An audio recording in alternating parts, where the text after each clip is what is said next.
Bonjour et bienvenue à toutes et à tous. My name is Ryan Waldron. I'm Director of Cultural Programs at the Alliance Française de Chicago, and it is my pleasure to welcome you to the fourth lecture in this winter's Zoom series on the making of the great museums of Paris from 1900 until today.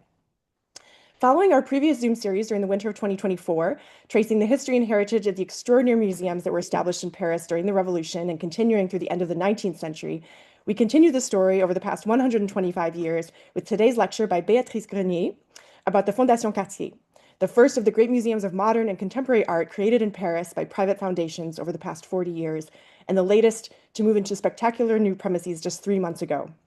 But before we get started on our travel through time, a reminder that we're using a Zoom webinar format. This means that you can only see the guest speaker, but please do use the chat to communicate with all participants. Give it a try now and tell us where you're listening from. We also ask that you use the Q&A icon at the bottom of your screen to ask questions. They'll be answered by our speaker at the end of the talk. Please note that we will also send you a recording a few days after each talk in the series.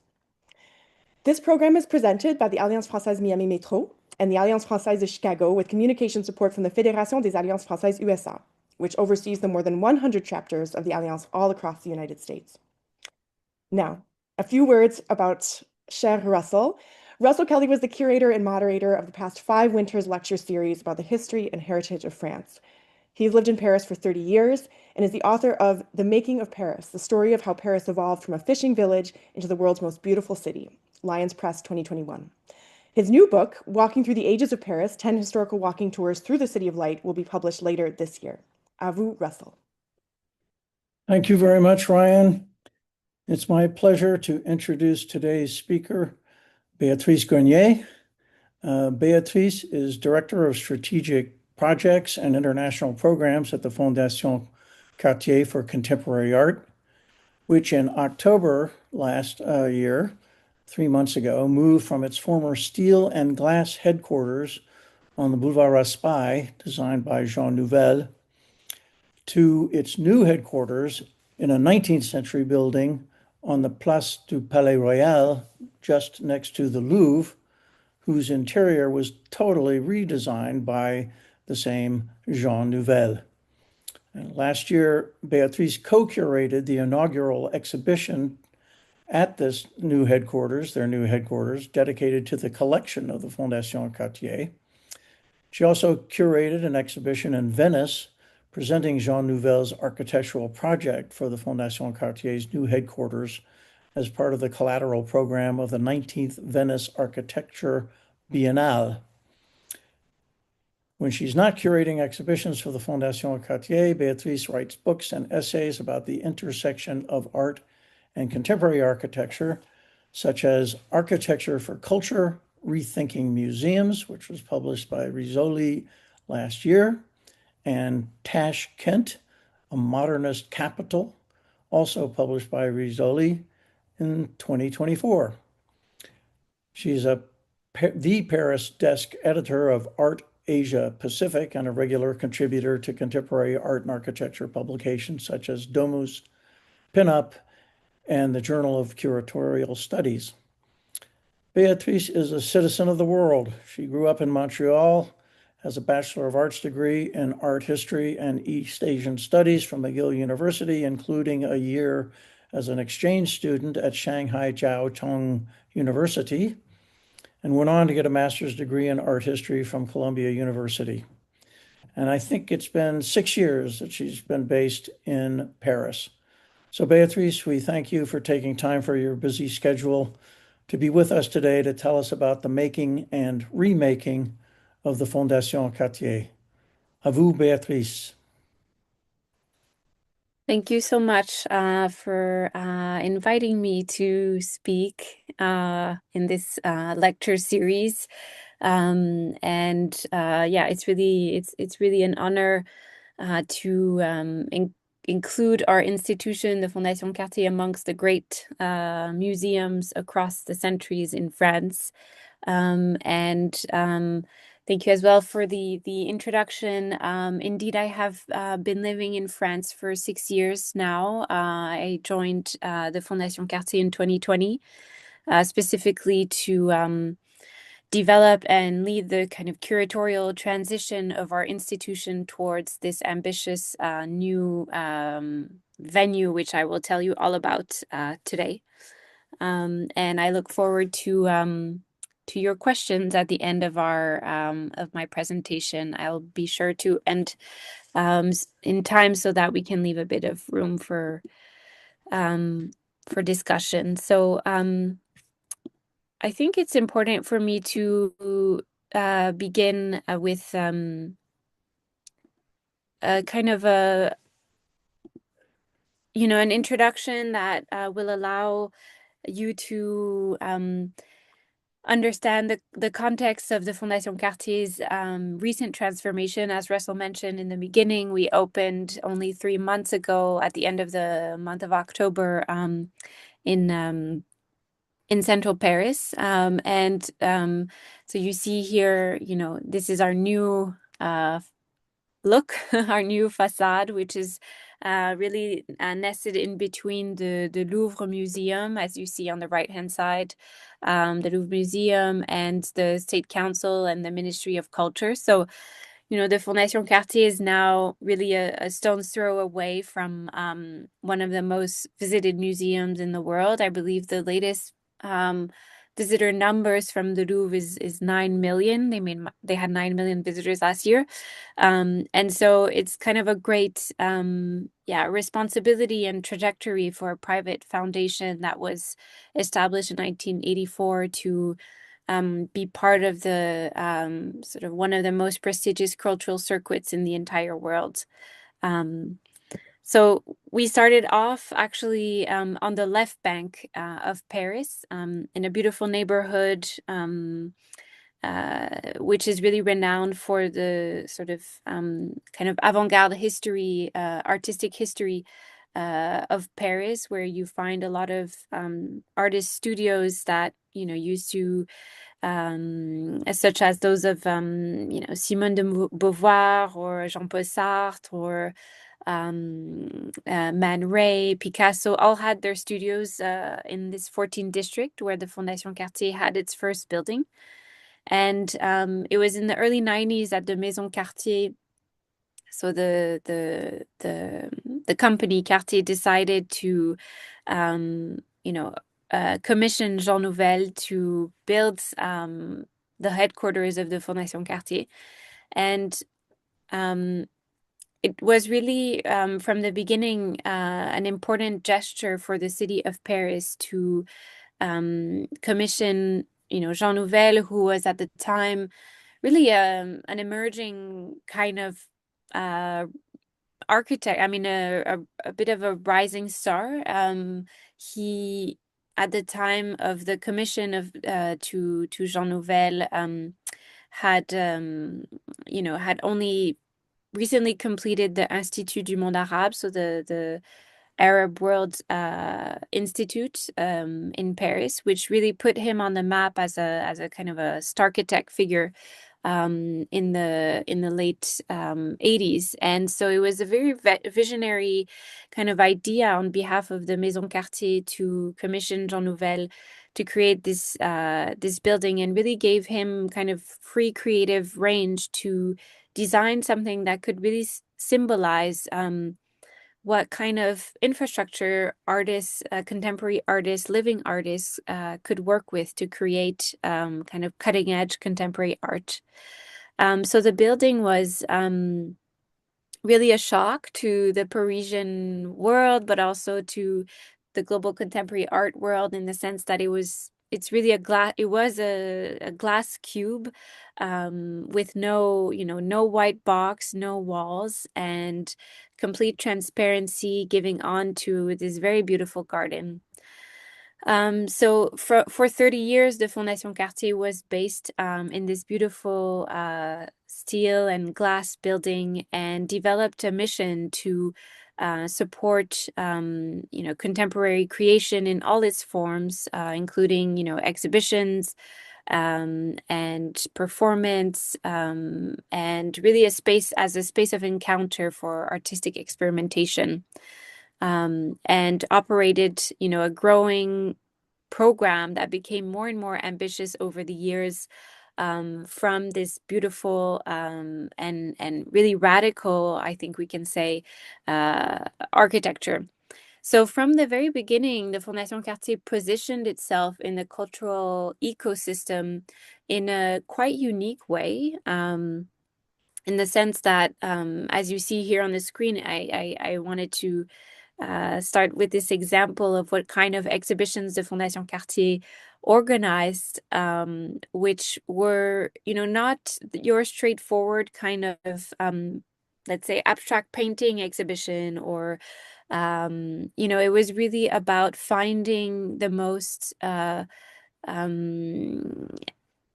creative and experimental disciplines in contemporary creation. So from the very early on, the Fondation Cartier programmed or commissioned exhibitions to not only, visual artists, so not only in painting or sculpture, but also fashion, craft, design, architecture, and even science. The Fondation Cartier is very committed to this kind of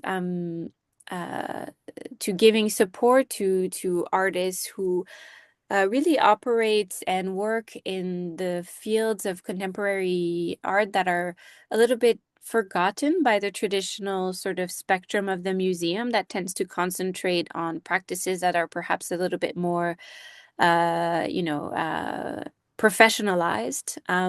So this is another example of an exhibition that the Fondation Cartier created, a thematic exhibition about, the abstraction in Latin American art, from Mexico to Patagonia. So an exhibition that took place in 2018. And here you see is a one-to-one scale model of a ballroom by Bolivian architect Freddy Mamani. So bringing to the exhibition space really the immersive experience of an architecture that you would find, in El Alto, in Bolivia.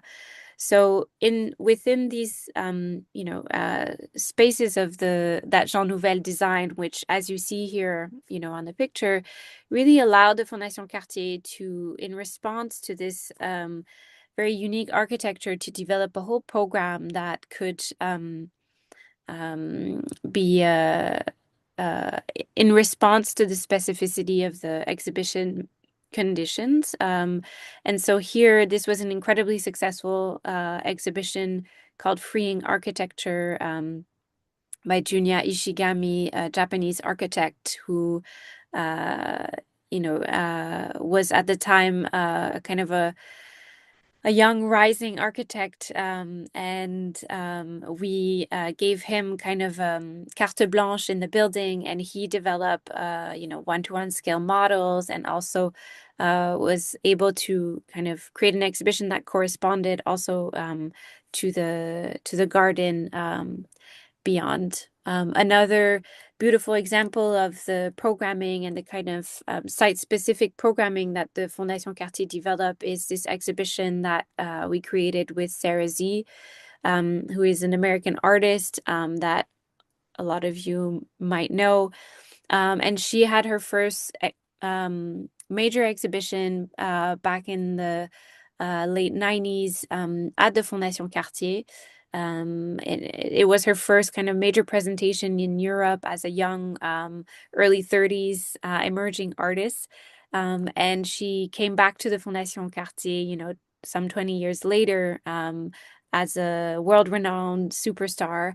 And we commissioned her a second exhibition after all these years. So we really cultivated over the last 40 years this kind of very close relationship with artists who co-develop projects. So meaning that we tend to produce projects with artists. And this is very important and is very unique, and I'll talk a little bit about it even more so during the presentation. But it's really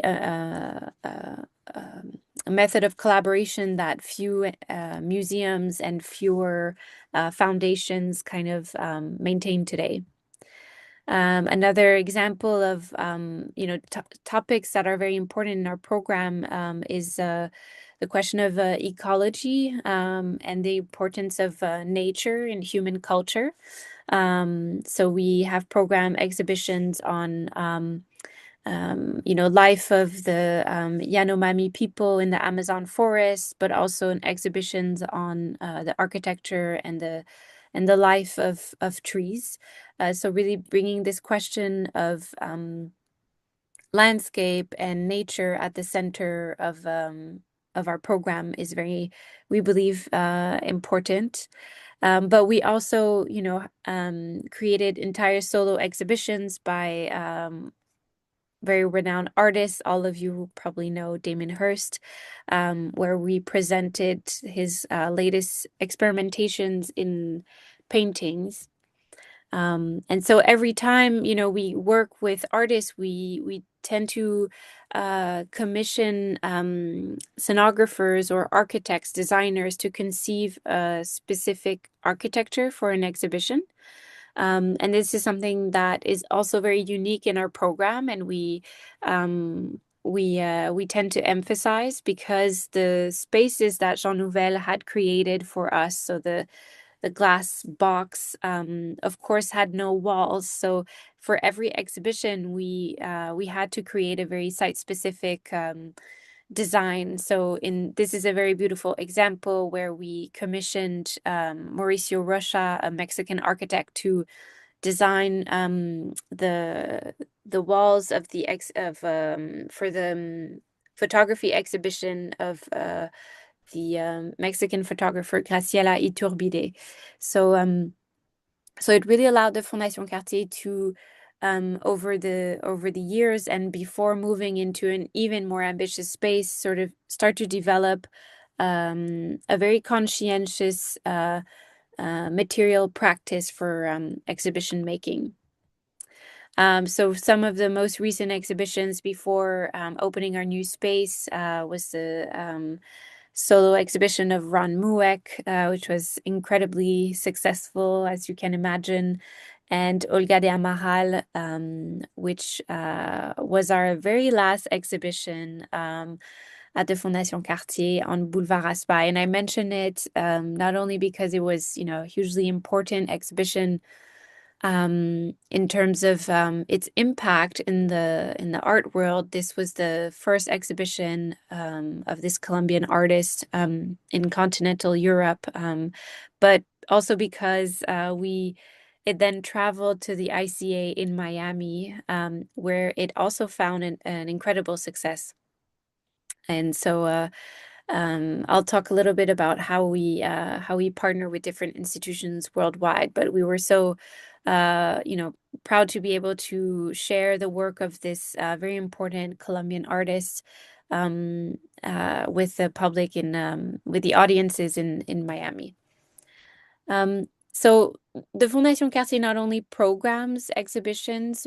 As you have seen, we have a very ambitious kind of approach to contemporary art, which is not only limited to the visual arts, but we also have built over the years a collection.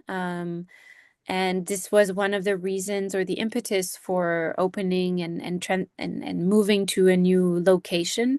Over the years, we've acquired over 4,000 artworks by over 500 artists from 50 different nationalities. So really a global kind of approach to contemporary art and to collecting. And this has been accomplished through, our collaboration with close collaboration with artists over the years and through the various strands of our programs. So exhibitions, talks, digital programs, publications, meaning that when we make acquisitions for our collections, we usually acquire works that we have commissioned or by artists that we have worked with in our exhibition program. So this is quite a different approach to collection building than acquiring artworks that already are circulating on the market. And we're quite proud of this means of supporting the creation by living artists. So a last kind of part of our program that I want to introduce before we move to the kind of most recent story of our move to this new location is our publication program, which is also a way for all of you to sort of enter into the program of the Fondation Cartier. These are the most recent publications. Russell mentioned in the introduction, Architecture for Culture, which I wrote and just came out last fall, which is really about the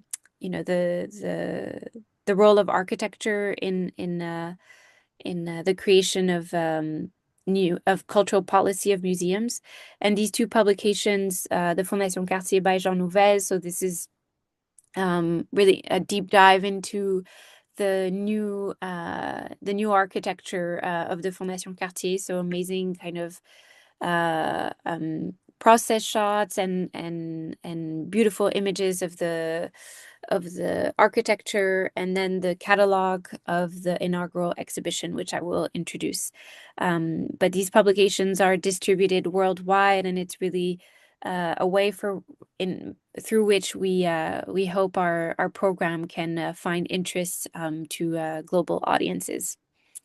So in 2025, we really turned a page to a new chapter of our institution, as I mentioned. So we had been based on the left bank, as you see here on this image. Obviously, Paris is not as is a very dense city. It's not a sprawl like like Chicago or like LA or Miami, where it's a very dense city. And whilst things may seem close to one another, because there is so much culture, and we're so lucky to be in a city that has such a dynamic engagement with culture, old and new.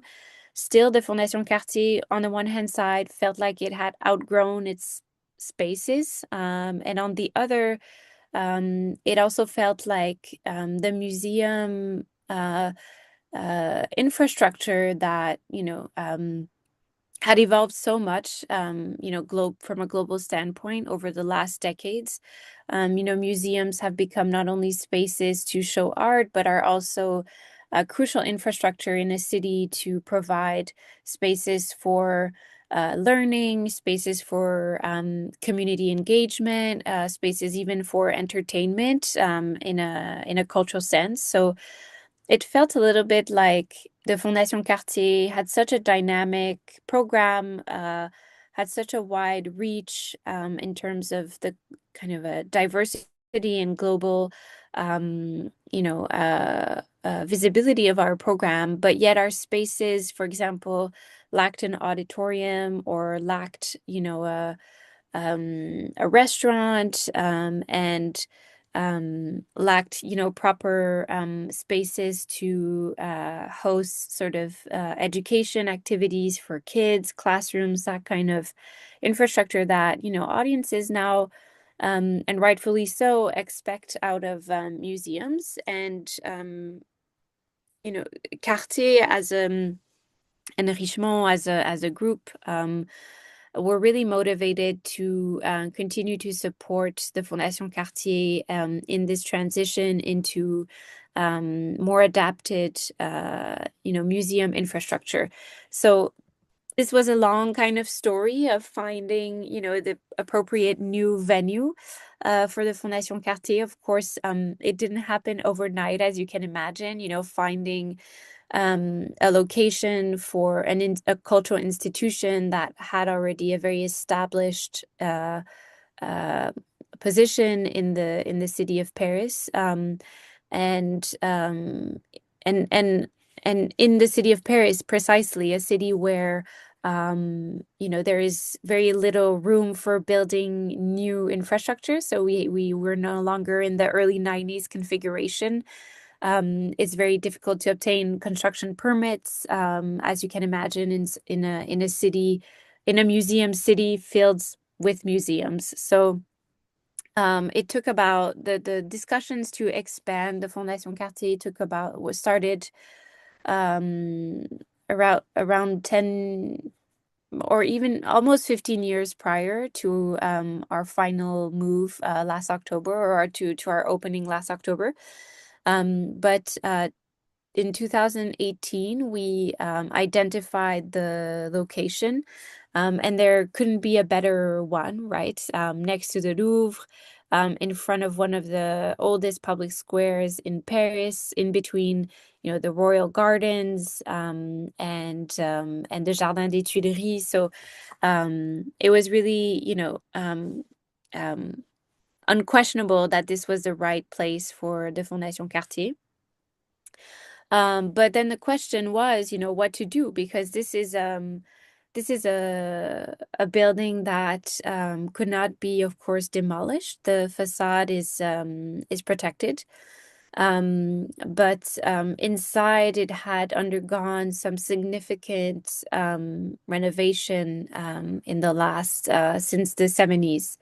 And so it also wasn't up for sale. So it was a very complex kind of negotiation to obtain permits to have significant freedom within the walls, to be able to commission an architect who could, find the freedom to do something that would be truly extraordinary and match the kind of ambition that the Fondation Cartier already had demonstrated back in the early 90s, and had continued to step up to, so to speak, in terms of its program in the last 3 decades of being based in this glass building. So we went back to Jean Nouvel and commissioned him the extraordinary task of how to, on the one hand side, modernize a building that was built in 1855 and originally, but also to build the circumstances for a completely new condition of exhibition making, and new museographic conditions. So the building has an extremely interesting history. It was first built as a hotel. It was the Grand Hôtel du Louvre. And it was built during the first World Expo in Paris that took place in 1855. And it was an incredibly dynamic moment, period where the city modernized, and the city was competing with London to host world exhibitions. So back in the 19th century, this was considered an extremely modern building. And it was a hotel for a very brief moment, but then became a department store for 100 years. So it was always, in many ways, a building that was destined to showcase, objects or artifacts, and welcome a significant group of city dwellers. And in the last sort of 50 years of its occupation, the building was yet again another uh, uh, destination for showcasing artifacts. It was an antique marketplace, and was kind of divided up into all of these small galleries, and was a very popular sort of marketplace for antiques. And so it was a kind of an extraordinary task for Jean Nouvel, because he needed to, in many ways, revert the building back to one of its periods, which was its exploitation as a department store. Originally the building was really commissioned, as I was saying, during this Haussmannian period of modernization of the city. And so inherently, the building had features that allowed for it to have this very intense communication with the city. So the series of arcades that you see on this picture really allowed for kind of pedestrians to walk all around the building and gaze into the shop windows and be safe from any rain or kind of meteorological condition, and also be very sort of visible from within the building. I mean, the city would be very visible from within the building, but also every passerbys could really understand what was going on within that building during this century of being a department store. And so Jean Nouvel really wanted to bring these architectural features back, and make them very visible to intensify the connection between the building and the city. Of course, with the intent that this building, even though it's a historical architecture, a limestone facade. It should be, visible and inviting, and also be a natural continuity between the public urban space. As you see here, the Place du Palais Royal was up until fairly recently in the 70s a parking lot. But it was always, prior to that, 100 years prior, a very dynamic place of intersection between the Louvre and the Royal Gardens. So you have to imagine that, this was really a central kind of space of exchange, not only commercial.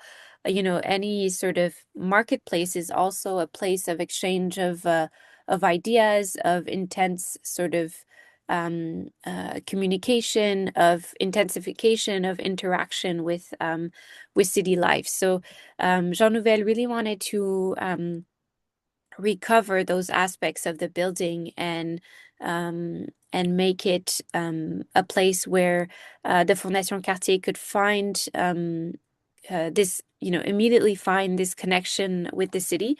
So we announced this intention to be a foundation that is expanding, but yet remains approachable, remains in direct contact with the city very early on during the construction of the project, by commissioning this installation to Jean Nouvel on the square, on the Place du Palais Royal. And he very cleverly designed a kind of an installation of mirrors to hide the scaffolds. And so it allowed this kind of incredible illusion and continuity of the architecture, the historical architecture surrounding throughout. But what was truly sort of a breakthrough, and why we went ahead with this very ambitious what ended up being a 5-year-long construction project, which was completely invisible, because as you see here on the section cut of the building, we couldn't touch anything inside the building. It was the scope of the project was really an interior transformation and renovation. But to answer the kind of challenge of, modernizing a building, but also creating a completely new way to make exhibitions. So inventing a new museography.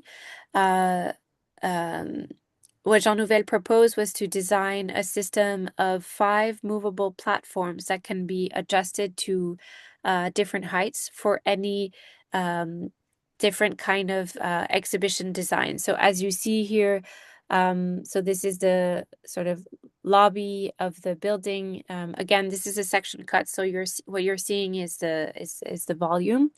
And then as we're moving, as you see, here are the 5 platforms. So these are the floors that can also, depending on the configuration, be ceilings for suspension. So what happens is when you change the design of the platforms, when you adjust them to different heights, different volumes are created. So it looks a little bit like this.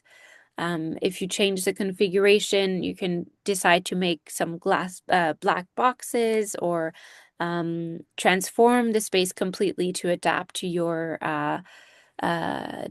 exhibition design. Or again, a completely different exhibition idea would require a totally different position of the platforms. As you see as well in this section cut, I love this image because you can see really clearly what's going on in the building. You have all of the different temporalities of the building. You really see that as a whole, this is actually very faithful to the architectural condition of Paris, where you have um, something that looks Haussmannian or dated from the 19th century on the outside, but in reality, inside the building, it's a whole different series of kind of a cadavre exquis of different periods of architecture. The first courtyard of the building is the one that is most faithful to the original 19th century architecture, whereas the other two courtyards were completely gutted and renovated in the 1970s. And what Jean Nouvel did was very beautiful idea. He proposed to introduce suspended gardens in these courtyards. So you have this kind of sedimentation of temporalities, including, a very beautiful reference to, of course, the royal gardens across the street, or a reference to, um, the original environment of the Fondation Cartier, when it was on the left bank, and as you saw, used to be surrounded by a garden. So this dynamic architecture, as we call it, so this system of 5 movable platforms, is really an incredible leap into the future of museographic design, because it allows for a different to conceive the exhibition together with the architecture. But it also means that for every exhibition, you're also designing the wayfinding anew. And of course, this means that, it's impossible to have complete control of the pathways that the visitors take inside the building. So there's this kind of incredible liberty that's given to audiences as they discover the building and discover the exhibition. But it's also an incredible architectural experience every time as you discover a novel interpretation of the architecture of the building. So this is a view that I absolutely love, because you see the very modern infrastructure that was inserted in the building, but you're also gazing out onto the facade of the Louvre and seeing, the sort of urban activity. So it's really the desire to bring, the city and the building, and the building into the heart of the city of Paris. So these are just a few views of this really ambitious museographic tool or device that allows these amazing 360-degree views onto exhibitions, and incredible natural light that comes into the building. The beautiful and intense contrast that you have between this kind of dense machinery, but also the little details that are allowed to punctuate your visit of an exhibition, the leaves of the trees hanging above, or the original limestone of the original arcades of the building, will guarantee this kind of impression of a dynamic architecture that isn't just mechanical, but that is also really changing with the seasons, the light, and that is also truly a mutating architecture that can adapt to the creativity of the artists of our time. So the feat of this architectural project is not only, the engineering dimension of these platforms that were inserted in the building, but it's also this the details of uniting for the first time on the entire range of the Rue Rivoli, which is of course one of the most famous boulevards in Paris. A single architectural program on the ground floor of a building on that this part in on this boulevard. So usually you would find different kind of restaurants or tourist shops or commercial activities, but we are the only single kind of cultural institution on the ground floor of this whole segment of the city. And Jean Nouvel wanted to highlight this by introducing, with a lot of difficulty, a modification to the facade, which is historically protected. This beautiful glass awning, which signals, the presence of the Fondation Cartier on this entire length of the city's block. And you find really surprising and beautiful details in the colors of the architecture. This is the first time that the Fondation Cartier has had an auditorium. So it's been fun to test it out in these recent weeks. So the planification of the inaugural exhibition was a great feat because we wanted to signal the kind of new chapter of the Fondation Cartier by bringing together all of the elements of its DNA, both past and new, and also embrace this historical architecture in which we we're moving to. So we decided to play on the history of the building as a concept for our inaugural show, which is a presentation of our collection. So we really played on this idea that the building housed a department store for over a century and was called the Magasin du Louvre. And so we decided to, inaugurate the exhibition with the building with an exhibition that was called Exposition Générale.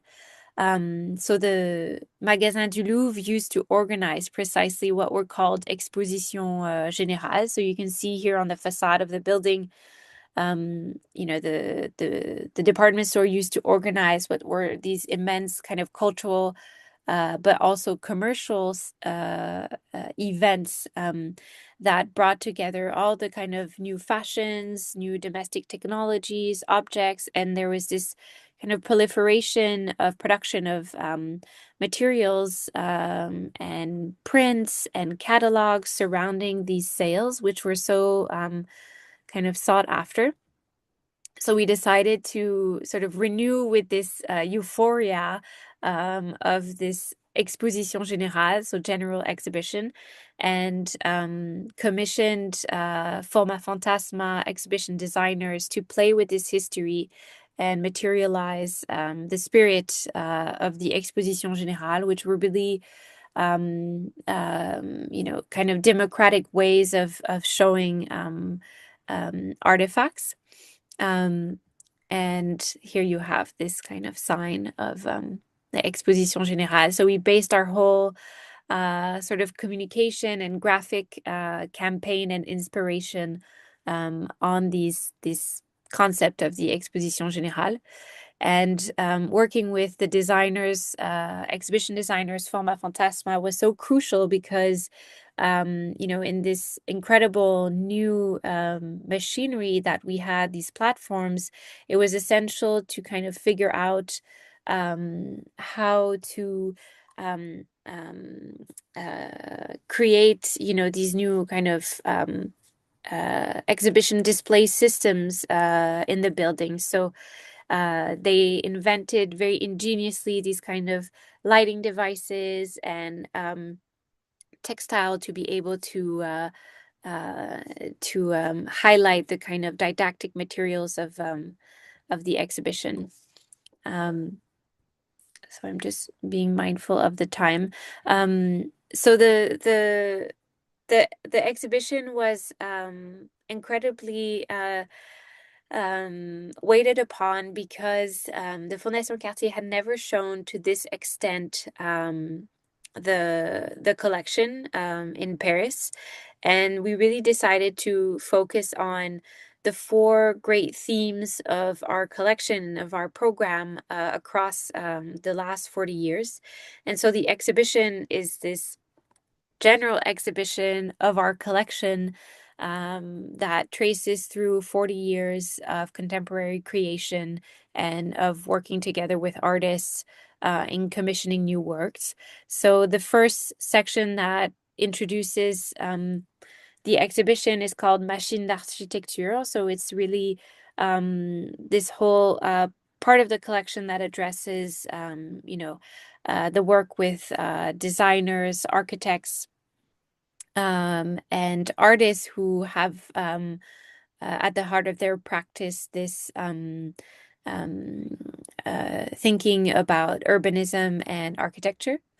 So it's 3D and one-to-one scale models and entire sort of utopian visions of architecture, as you see here in the background, and here this very beautiful speculation of Kinshasa of the third millennium by Congolese artist Bosik Isekingeres, or other more abstract interpretations of art of architecture, such as the work you see here by Absalon or Mamadou Cissé, and or again a very beautiful theoretical notion of what is architecture by the Italian designer Andrea Branzi, a work that we commissioned to him back in 2008 and that we subsequently acquired. Again, here we have a version of the ballroom that we had shown on the left bank in our old building. Here in the double height spaces. The second chapter of the exhibition, let's say it's called Being Nature, Être Nature, and all of these titles of the different chapters of the exhibition are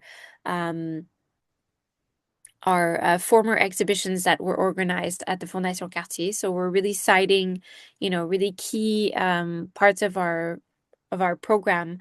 And this, which I introduced earlier, this thinking around ecology and around highlighting the work of artists who are based in, working based in forests, for example, the work of Shironawe Hakiiwe, and or others such as Giuseppe Pinone. So putting together really the importance of the practices of artists who are at the front line of either environments that are endangered from an ecological perspective, or simply to highlight the crucial role that, the encyclopedia of nature, so to say, has to play in human culture. The third kind of great chapter of our collection is this notion of making things that we call, so this idea of arts and crafts. So here you see very beautiful monumental work by Olga de Amaral, so the artist that was presented at the ICA in Miami last year. And other artists who, on smaller scale, work with this notion of crafts. So here you see beautiful ceramics by artist Gustavo Perez. And final chapter of the exhibition is called Un monde réel, so one real world, which is really diving into the part of our collection that explores the relationship between the scientific research and scientific imagination together with contemporary practices. So here you have a work by Elizabeth Diller, so the architecture firm Diller Scofidio Renfro, and a work by Sarah Z that I introduced earlier, who really work at the intersection of research, science, and aesthetics. So to conclude, I wanted to kind of open up to our this whole dimension of our program, which um, is international but also very Parisian. We like to think of the program and the whole mandate of the Fondation Cartier as being really international in vision and in scope, and we regularly partner with institutions all around the world because we strongly believe that no single cultural institution can represent fully the diversity and heterogeneity of artistic practices, and that we hope that the Fondation Cartier can really be not only in Paris, but through, partnerships and through the interaction of in partnership with different museums, can really build an incredibly rich and diverse program. So here you have an example of one of our partnerships with the Sydney Opera House and the Biennial of Sydney. We have a very dynamic program in Milan where we with the Triennale Milano, create one or two exhibitions every year. Russell mentioned the exhibition that I worked on at the Venice Biennial last year. And again, we have regularly programs in Asia. This is an example of our program in Tokyo, again in Milan. So you will find us in 2026 all over the world. Our exhibition of Andrea Branzi opens at the Triennale Milano in March. We will also be in Japan, Tokyo, with an exhibition opening in April, and in LA with a conference happening on February 21st, 2026. We will be back in Sydney and in Venice, but most importantly, also we will be back in Miami at the Institute of Contemporary Art with a very beautiful exhibition by the important artist and Venezuela-based Yanomami artist Shironawe Hakiyue. So I hope that you will all connect with us in Miami or online or through our books or by visiting our new location in Paris sometime in 2026. I'd love to answer some questions or just open up the discussion if we still have a bit of time remaining. So thank you very much, Béatrice, for that wonderful presentation. First of all, those are terrific images, and there's nothing better than, whoops, okay. There's nothing better than seeing pictures when you're talking about architecture and art in general. So well, that was great stuff. And thank you for drawing attention too to the fact that you will be having an exhibition in Miami at the end of this year, as you have had, I guess, just last year as well. Yes, exactly. Okay, so we should, particularly as the the Alliance Française Miami Metro, we should promote that exhibition, and we will. Thank you. So we had a number of questions. First of all, a lot of people remember fondly the building on the Boulevard Raspail. Oh, okay, good. And the question is, what's going to happen to that wonderful building? That's always the question. We actually never owned this building. We did commission the architect, but under agreement with the owners at the time. So it is really up to the Groupama, the owners, to decide what will happen. Luckily, the ground floor is registered as mandatory sort of cultural institution. So the owners have to find some cultural institution to be uh interested and willing to operate the premises. Well, it was designed to be a museum by Jean Nouvel, correct? Yes, yeah. Yes, but there are 8 stories of offices above, so So it's not it's a multi-use multi-purpose building. so it could be an office building with an extremely impressive atrium, possibly. Okay. Yes. I mean the sorry, just to be specific, the Fondation Cartier never occupied the whole building up until like 3 years ago. Actually, we for almost the entirety of the time we're only on 3 or 4 stories, and there was always other offices cohabitating. Okay. Yeah. So you've moved to this magnificent new building on the Place du Palais Royal. How does the surface area of this new building compare with the surface area on the Boulevard Raspail? So in terms of exhibition space, it's about sevenfold. So we went from Oh, 1,200 to a bit less than 12, about 1,000 square meters to about 7,000 square meters of exhibition space, and that's not including the cafe, the restaurant, the bookstore, auditorium, classrooms. So in total, right. it's a lot. That's a lot. Okay. It is a spectacular location. There's no doubt about it. And you drew our attention to it, but I love the building that Jean Nouvel built in the square on the west side of the building that was covered with mirrors.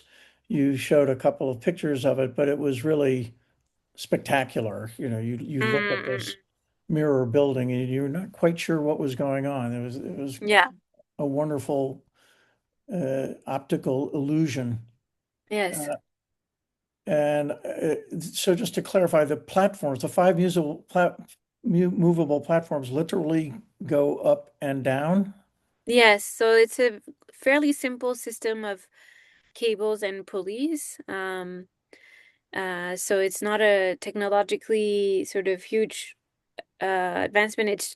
But it's truly a feat of engineering because it means that you had to from a weight standpoint, really introduce this kind of flexibility because of course these platforms need to be weight bearing. Um, so um, so you can decide that all of them will be on the ground floor, or then all of them will be on the first floor. So it really, as a visitor, but also as a curator, when you work with the space or enter into it for different projects, it'll look completely different. Wow, quite exciting. Sounds a little bit like a theater set. It Yes, has it's a there's this ambiguity between exhibition and theater making. uh-huh. And this is what is called museography, which is a great word. So you mentioned that you're going to carry on with the inaugural exhibition through the end of August, Yes. which I'm looking forward to seeing. Um, and then will there be another exhibition later in the year? Yes, absolutely. It's only the beginning of the story of this new building. We are opening in mid-October an exhibition of Tamale Ghana born based artist Ibrahim Mahama called The Harvest Season. Okay. And so just going forward, is that kind of the rhythm that there will be two exhibitions a year? Um, it will be 2 to 3 exhibitions per year. Yeah. Okay. And always commissioned art. There's the ambition to continue to commission art for, I mean, not the entire exhibitions necessarily, but yes, to Mhm. commission artists and give the opportunity to create new work. Okay. Well, it's remarkable. I mean, I think I jotted down 4,000 artworks by 500 artists from Yes, 50 countries, was it? yes, So that's quite a collection that you've amassed over the past 40 years, and quite a variety too. And you highlighted the fact that it's not just art in the terms of paintings or sculptures, the classical, what we think of as contemporary art. Would you yes. say that that's kind of your unique selling point, is that you go beyond the traditional contemporary art museum into these different ways of expression? Yes, it's definitely something that we are very attached to and proud of, and that makes us different from other I think foundations, but even museums. And also I think um it makes us also complementary, I would say, to either historical museums or other even state museums, like you other museums that are presented in your lecture series, like the Pompidou, for example, that really has this sort of national mandate to represent the story of modernism. But in terms of the Fondation Cartier, it's the approach is maybe, okay, well, what has modernism or what has contemporary art left out of the story? And there's a reason of being Mhm. for a private foundation in this regard. Mhm. So you were giving a talk on behalf of private foundations in our series here. So we have the presidential museums, which all, interestingly enough, well, that's not true. Uh, so they represent different types of art, but they're all art museums. And but you're representing private foundations, most of which are contemporary art museums, Mhm. interestingly, at least the big ones. And I'd like to just explore a little bit what it means to be a foundation. Could you explain how you are funded and how operating as a foundation impacts your museography and the kind of museum you are? Yeah. I think it's quite of it's an eternal topic in France. I think the structure of cultural institutions is very different, and traditionally, you know, uh, I mean, the Ministry of Culture and public funding has been quite important in France for cultural institutions. But what was really particular about the Fondation Cartier was really the leader in terms um, of corporate sponsorship for the arts. And the Fondation Cartier, when it was founded in 1984, back then our president, who was at the time the CEO of the brand Cartier, worked together with lawmakers in France to invent a corporate sponsorship law that could allow for corporations to to allocate parts of their budgets, and of course have tax incentives to do so, to to the purchase and promotion of art. So this is very important because it didn't exist prior to the Fondation Cartier's contribution to this field, and this gave way to obviously the creation of other private foundations and institutions. But beyond that, most importantly, I think what it allowed for was truly a diversification and a professionalization of the cultural sector in France, meaning that when a whole industry becomes more professionalized and has more diversity, this is the very familiar story of increasing sort of opportunity and also ambition for this sector, right? So it created really, I think, almost like a competitive sort of field, let's say, where there were more opportunities for artists to uh, to produce work, to show work, to be acquired by different typologies of institutions, and of course create a much more diverse ecosystem of culture. So we were the first to sort of pioneer this kind of law and opportunity, and we were, let's say, the latest or last to sort of expand and really join the kind of I guess yeah,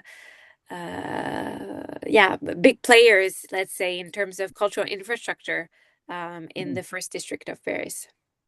Well, you are definitely in the big three now. You were before, but now you've moved to the epicenter of the museum world. You're the epicenter of Paris in the first Hmm. arrondissement, right next to a well-known museum that's got 9 million visitors a year, and probably a few of them will go across the street and visit the Fondation Yes, Cartier as well. exactly. That's the bet. So I think we'll have to wrap it up here, but I want to thank you so much, Beatrice, for your Thank you. excellent presentation. We really Thank you enjoyed very it. much. Thank you for the invitation and keep in touch. Well, and we want to thank our partners for their support and for our spectators, our participants out there today. And we hope to see you next week, a week from today, same time, same place, when Alexandre Gadi will tell us what it takes to create the Musée du Grand Siècle, the Museum of the Great Century of Louis XIV and the other Bourbon kings, because it's a rather broad definition of Grand Siècle, the Great Mm. Century, how to create a museum from scratch, which is very interesting subject. And attention, Alexandre's presentation will be in French, but as you may know, each viewer can configure his or her Zoom screen to have captions simultaneously translated into English. So we hope you will tune in next week to Alexandre's presentation. Thank you again, Beatrice, and we Thank wish you. you all an au revoir. Bye bye. Thank you so much.